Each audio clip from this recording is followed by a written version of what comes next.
कहानी की शुरुआत 5000 साल पहले दिखाते हुए होती है, जहाँ पे हम एक जालिम राजा का हुकूमत करते हुए देखते हैं। एक वो भी वक्त था जब ये शहर आजाद हुआ करता था, लेकिन अब इस जालिम राजा ने यहाँ के लोगों को अपना गुलाम बना लिया है। ये राजा यहाँ के सभी लोगों से जमीन की खुदवाई करवा रहा होता है। असल में इसको एक ऐसे मटेरियल की तलाश थी, एक ऐसी चीज की तलाश थी जो इसको जादुई ताकतें दे सकती थी, और इस वजह से ये पहले से ज्यादा ताकतवर हो जाता और इस शहर पे नहीं बल्कि पूरी दुनिया में ही हुकूमत कर सकता था। बेसिकली इस मटेरियल का नाम एटर्नियम है, जिसकी मदद से ये एक ऐसा ताज बना लेगा जिससे ये अपने अंदर सुपर हीरो वाली पावर्स को हासिल कर सकता है। यहाँ पे मामूल के मुताबिक मजदूर खुदाई कर रहे होते हैं और उसी दौरान एक मजदूर को वो एटर्नियम पत्थर मिल जाता है, जिसको वो जालिम राजा हासिल कर लेता है और बहुत जल्द ही अपना वो ताज भी बना लेता है, जिसको पहनने से उसे बहुत सी ताकतें मिलने वाली हैं। इसी बीच में हम एक छोटे लड़के को भी देखते हैं जो कि उस जालिम राजा के खिलाफ खड़ा हो जाता है। वो गाँव वालों को समझाता है कि हमें इस जुल्म से बचना चाहिए, हमें उसके आगे नहीं झुकना चाहिए। लेकिन जब जालिम राजा को पता चलता है कि ये तो मेरे खिलाफ खड़ा हो रहा है, तो वो उसे मारने का हुक्म दे देता है। और जैसे ही उसको मारा जा रहा होता है तो वो लड़का एकदम से गायब हो जाता है और एक ऐसी जगह पे आ जाता है जहाँ पे बहुत से देवता बैठे हुए थे। ये 6 गॉड्स या देवता इस बच्चे को कहते हैं कि तुमने हिम्मत की, हमें बहुत अच्छा लगा, इसलिए हम तुम्हें एक ऐसी पावर देने जा रहे हैं जिससे तुम एक लफ्ज शज़ाम बोलोगे तो तुम्हारे अंदर हम सब की पावर्स आ जाएंगी और तुम इतने ताकतवर बन जाओगे कि तुम आराम से उस जालिम राजा को हरा सकते हो। ये छोटा लड़का करता भी ऐसे है, वो शज़ाम बोलता है और बहुत ज्यादा पावरफुल बन जाता है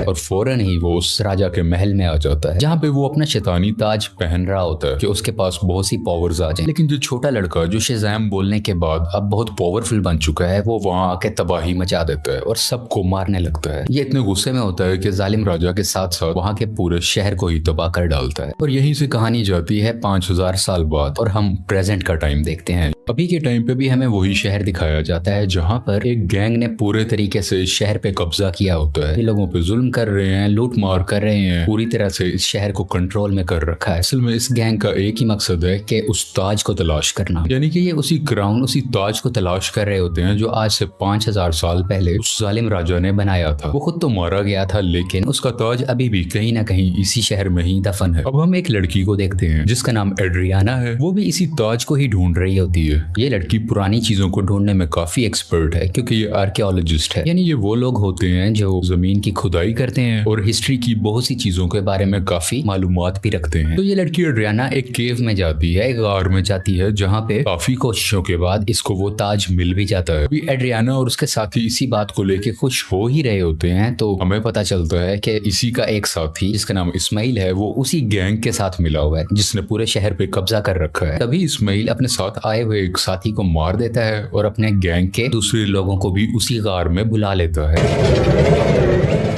सब लोग इसकी तरफ गन पॉइंट करते हैं और उसे कहते हैं कि एड्रियाना, हमें तुम वो ताज दे दो। तभी ये लड़की नीचे देखती है और वहां पे कुछ वर्ड्स लिखे होते हैं। जब ये उसे पढ़ती है तो इसके मुंह से निकल जाता है शज़ाम। ये लफ्ज बोलते ही वहां पे ब्लैक एडम आ जाता है और वहां पे आए हुए सब गुंडों को मारने लगता है। इतना मारता है कि वहां पे कोई भी नहीं बच पाता। जबकि रही बात इस्माइल की, जो गुंडों के साथ मिला हुआ था, वो वहां पे मरने का नाटक करता है, इसलिए उसकी जान यहाँ पे बच जाती है। क्योंकि एड्रियाना ने ब्लैक एडम को जिंदा किया होता है, दोबारा से जगाया होता है, वो उसको कुछ भी नहीं कहता। अभी ब्लैक एडम वहीं पर होता है कि गैंग के कुछ और लोग आ जाते हैं और उस पर एक स्पेशल वेपन से अटैक करते हैं। ये वेपन उसी एटर्नियम मटेरियल से बना होता है जिसकी मदद से वो ताज भी बना था। और जैसे ही ये मिसाइल ब्लैक एडम को लगता है तो उसे वाकई दर्द महसूस होती है। ब्लैक एडम उस मारने वाले गुंडे की तो जान ले लेता है, लेकिन उस रॉकेट या उस छोटे से मिसाइल के लगने की वजह से खुद भी बेहोश हो जाता है। तो हमें यहाँ पे ये पता चलता है कि एटर्नियम ऐसा मटेरियल है जो ब्लैक एडम की कमजोरी है और इसी मटेरियल से ब्लैक एडम को मारा भी जा सकता है। तो ये देखते हुए एड्रियाना काफी परेशान हो जाती है और वो ब्लैक एडम को अपने घर ले जाती है। जैसे ही ब्लैक एडम को होश आता है तो वो यहाँ पे एड्रियाना के बेटे से मिलता है। ये बच्चा ब्लैक एडम को कहता है कि आप 5000 साल से उस गार के अंदर बंद थे, अब क्योंकि हमारा शहर गुलामी बसर कर रहा है, वो गैंग हमें जीने नहीं दे रहा, तो आप हमारे लिए एक मसीहा बन के आए हो, आप ही हमारे शहर को उस गैंग से बचाओगे।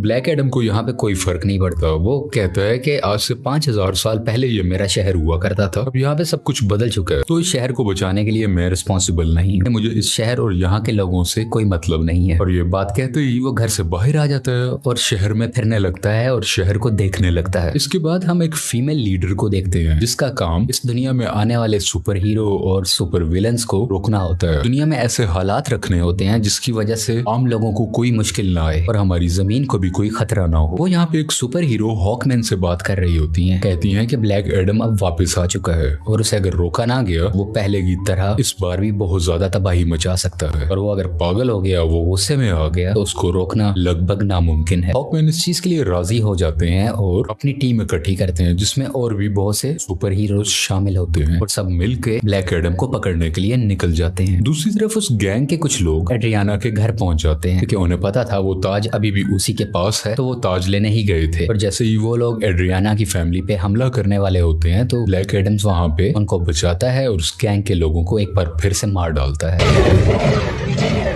और बचे हुए कुछ लोगों से ये अभी फाइट कर ही रहा होता है। तभी उसी वक्त हॉकमैन की बनाई हुई टीम वहां पे आ जाती है और ये सब मिलके ब्लैक एडम से लड़ाई करने लगते हैं, लेकिन अभी भी ब्लैक एडम इन पर भारी था। वो गैंग के लोग और जस्टिस सोसाइटी की टीम दोनों मिलके भी इसका कुछ नहीं बिगाड़ पा रहे थे और आखिरकार ब्लैक एडम वहां से चला जाता है। ये जस्टिस सोसाइटी की टीम जो कि हॉकमैन की बनाई हुई टीम है, वो एड्रियाना के पास आते हैं और उसे मदद मांगते हैं कि तुम हमारी हेल्प करो उसको पकड़ने में। लेकिन एड्रियाना उन्हें कहती है कि तुम तब कहाँ थे जब हम पे ये जुल्म हो रहे थे, तुम लोगों को तो मैंने पहले कभी नहीं देखा, एक ब्लैक एडम ही है जिसने हमें बचाया, जब मैं मरने वाली थी तो उसी ने ही मुझे बचाया था। जस्टिस सोसाइटी के लोग कहते हैं जिसको तुम समझ रही हो कि वो तुम्हारी हिफाजत कर रहा है वो बहुत खतरनाक है, आज से 5000 साल पहले भी उसने हमारे इसी शहर को पूरे तरीके से तबाह कर दिया था। और बिल आखिर ये लोग एड्रियाना को राजी कर लेते हैं और इसीलिए एड्रियाना इन सबको ब्लैक एडम के पास ले जाती है ताकि सब लोग बैठ के आपस में बात कर सके, ताकि वो दोनों एक दूसरे की बातों को समझ सके और इनकी आपस की लड़ाई आपस में खत्म हो जाए। तभी दूसरी तरफ इस्माइल जो कि एड्रियाना का साथी था वो उसके घर में एंटर हो जाता है ताकि वो ताज वहां से ढूंढ सके और उसका इस्तेमाल अपने लिए कर सके। लेकिन जब उसे वो ताज नहीं मिलता तो वो गुस्से में एड्रियाना के बेटे को उठा के अपने साथ ही ले जाता है। यहाँ काफी चालाकी से इसका बेटा अपनी मदर यानी एड्रियाना को फोन कर देता है और सब कुछ बता देता है कि मुझे किडनैप कर लिया गया है, मुझे इस्माइल ने ही किडनैप किया है। ये सुन के ये काफी परेशान हो जाती है, इसलिए ये जस्टिस सोसाइटी और ब्लैक एडम से हेल्प मांगती है, मेरे बेटे को वापस लाने में मेरी मदद करो। और ये दोनों राजी भी हो जाते हैं और मिलकर उसके बेटे को ढूंढने लगते हैं। यहीं पर हॉकमैन उस गैंग के 2 आदमियों को पकड़ लेता है और मार के पूछने पे उसे पता चलता है कि इस्माइल कहाँ पे है। इस्माइल ने उसके बेटे को एक खुफिया जगह में रखा है जो कि एक रेगिस्तान में है। और जब ये सब यानी ब्लैक एडम और जस्टिस सोसाइटी उस जगह पर पहुंचते हैं तो देखते हैं कि इस्माइल ने उसके बेटे पे गन पॉइंट की हुई है। और यहाँ पे इस्माइल एक राज बताता है कि वो गैंग जो पूरे शहर में तबाही मचा रहा है उसका लीडर मैं ही हूँ और ये सब गुंडे मेरे लिए ही काम करते हैं। इसलिए वो एड्रियाना को कहता है कि अगर तुम्हें अपने बेटे की जान बचानी है तो मुझे वो ताज दे दो। तो ये परेशान माँ उसको वो ताज दे देती है ताकि उसके बेटे की जान बच सके, लेकिन इसके बावजूद भी वो उस बच्चे पे गोली चला देता है। और जैसे ही ब्लैक एडम ये देखता है तो वो तेज स्पीड से उड़ता हुआ उसके आगे आकर उस बच्चे की जान बचा लेता है और यहाँ पे इस्माइल को अपनी लाइटनिंग से जला के मुकम्मल तरीके से खत्म कर डालता है।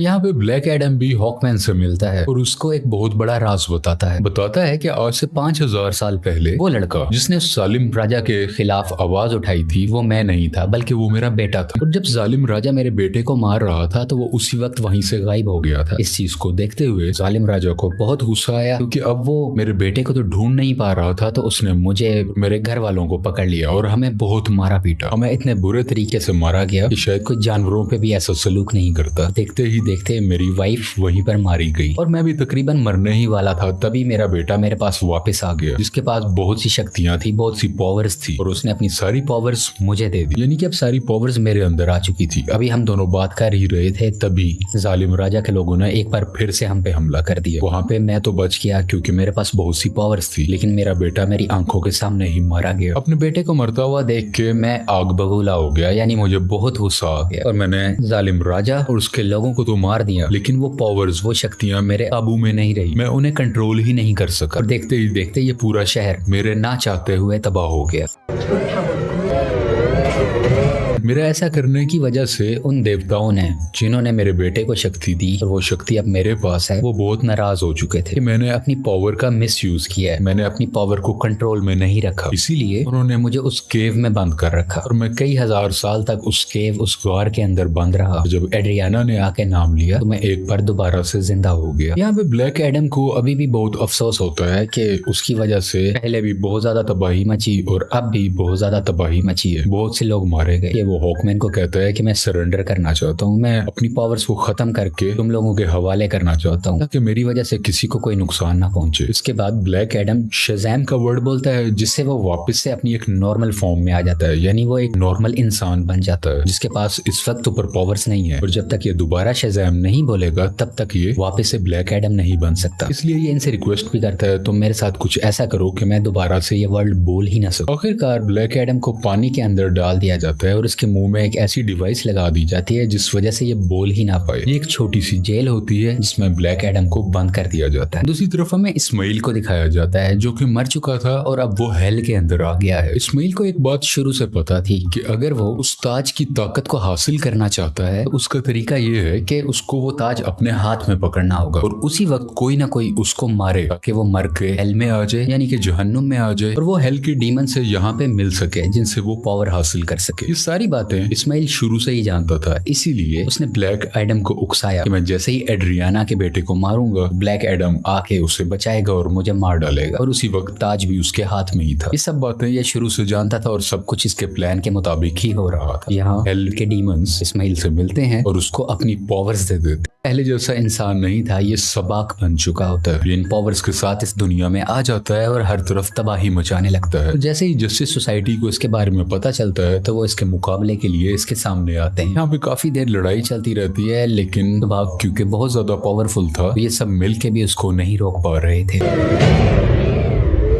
इसी जस्टिस सोसाइटी के एक और टीम मेंबर जिनका नाम डॉक्टर फेट है, वो अपनी मल्टीपल फॉर्म्स में आते हैं, मुख्तलिफ पावर्स का इस्तेमाल करते हुए सबाक को मारने की कोशिश करते हैं, लेकिन फिर भी कामयाब नहीं होते और बहुत जल्द ये सब समझ जाते हैं कि सबाक को ब्लैक एडम के अलावा और कोई नहीं हरा सकता। इसलिए वो यहाँ पे टेलीपैथी के जरिए ब्लैक एडम से बात करने लगते हैं, को बताते हैं कि हमें तुम्हारी हेल्प की जरूरत है और ये लोग यहीं से उसकी काफी हेल्प भी करते हैं ताकि वो खुद को आजाद करवा सके। वहाँ से निकलते ही वहाँ के कुछ सोल्जर्स को मारता है, पानी से बाहर आता है और बाहर आते ही सीधा शज़ैम बोलता है, जिसकी वजह से उसको ब्लैक एडम्स की पावर मिल जाती है और बगैर वक्त जाया किए सबाक के पास जाने लगता है। दूसरी तरफ जस्टिस सोसाइटी के लोग अभी भी सबाक से लड़ रहे होते हैं और इसी दौरान उनका एक साथी डॉक्टर फेट वहीं पर अपनी जान से हाथ धो बैठते हैं, यानी कि मारे जाते हैं। हॉकमैन भी काफी ज्यादा सबाक से लड़ रहे होते हैं, लेकिन इनकी कोशिशें कुछ ज्यादा कामयाब नहीं होती। लेकिन अच्छा तो तब होता है कि उसी वक्त वहाँ पे ब्लैक एडम भी आ जाता है और अब ब्लैक एडम और सबाक की काफी लड़ाई होती है। ये फाइट काफी टक्कर की थी, लेकिन वक्त के साथ ऐसा लग रहा था कि सिर्फ ब्लैक एडम ही है जो सबाक को हरा सकता है। और कुछ ही देर के बाद ब्लैक एडम सबाक के सर को पकड़ के उसके दो हिस्से कर डालता है और उसको मुकम्मल तरीके से फाड़ कर आखिरकार सबाक की जान ले लेता है। इसी वजह से सबाक की मौत हो जाती है और सब कुछ सुकून में आ जाता है, सब कुछ ठीक होने लगता है। शहर के लोग ब्लैक एडम को अपना मसीहा मानने लगते हैं। वो सब इस बात को मान लेते हैं कि ब्लैक एडम ने हमें और हमारे शहर को बचाया है। इसके बाद हम उसी लेडी को देखते हैं जिसने जस्टिस सोसाइटी की टीम को बनाया होता है ताकि वो ब्लैक एडम को रोक सके। वो यहाँ पे ब्लैक एडम को कहती है कि ठीक है, तुम्हें जो करना है वो करो, लेकिन तुम अपने इस शहर से ना निकलना। तुम इस शहर के लोगों के मसीहा बनो, उनका ख्याल रखो, गार्डियन बनो, मुझे उसे परवाह नहीं है, लेकिन अपने इस शहर से तुमने नहीं निकलना, क्योंकि अगर तुम इस शहर से बाहर आए तो तुम्हारे लिए अच्छा नहीं होगा। यहाँ पे ब्लैक एडम बैठा उसको देखता है और कहता है कि मुझ पे कोई हुक्म नहीं चला सकता और उसका जब भी कुछ भी करने को दिल करेगा वो अपनी ही मर्जी करेगा। लेकिन तभी वो लेडी बोलती है, हाँ शायद तुम ठीक कह रहे हो, तुम्हें इस दुनिया में रहने वाला तो शायद कोई नहीं रोक सकता, लेकिन मैं किसी ऐसे को जानती हूँ जो हमारी दुनिया से नहीं है। और ब्लैक एडम को गुस्सा आता है और वो स्क्रीन को ही तोड़ देता है जिससे वो लेडी बात कर रही थी। स्क्रीन के टूटने से हर तरफ धुआं ही धुआं होने लगता है और तभी उस धुएं से बाहर आता है सुपरमैन और वो ब्लैक एडम को कहता है कि हमें शायद बैठ के बात करनी चाहिए। और यहाँ पे सुपरमैन के ये कहते ही इस मूवी की कहानी यहीं पे खत्म हो जाती है।